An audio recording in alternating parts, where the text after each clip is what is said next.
Hema committee report പൂർണ്ണ രൂപം സർക്കാർ പ്രത്യേക അന്വേഷണ സംഘത്തിന് കൈമാറിയിട്ടുണ്ട്. ക്രൈംബ്രാഞ്ച് മേധാവി എച്ച് വെങ്കടേശനാണ് റിപ്പോർട്ട് കൈമാറിയത്. കേസുകൾ അന്വേഷിക്കുന്ന പ്രത്യേക സംഘത്തിന്റെ യോഗം ഇന്ന് പോലീസ് ആസ്ഥാനത്തും ചേരുന്നു. ശാലിനിയും തുടരുകയാണ് ഈ വാർത്തയുടെ വിവരങ്ങൾ കൂടി തരാൻ.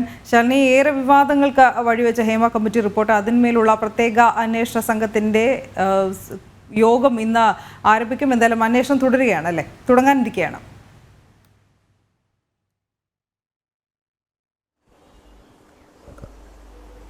അനു, രാവിലെ 10 മണിയോടുകൂടിയാണ് SITയുടെ പ്രത്യേക യോഗം ഇന്ന് തിരുവനന്തപുരത്ത് പോലീസ് ആസ്ഥാനത്ത് ചേരാൻ പോകുന്നത്.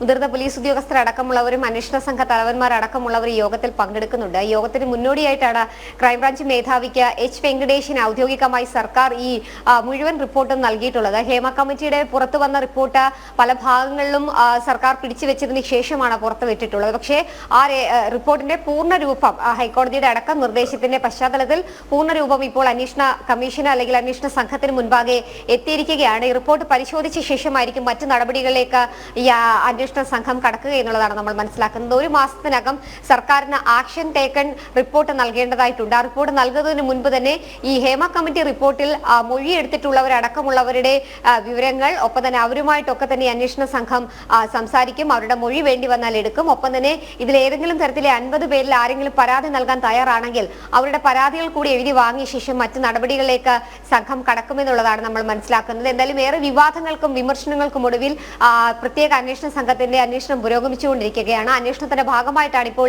ഈ ഹേമ കമ്മിറ്റി റിപ്പോർട്ടിന്റെ പൂർണ്ണ രൂപം ഇപ്പോൾ ഇവരുടെ കൈകളിലേക്ക് എത്തിയിട്ടുള്ളത്.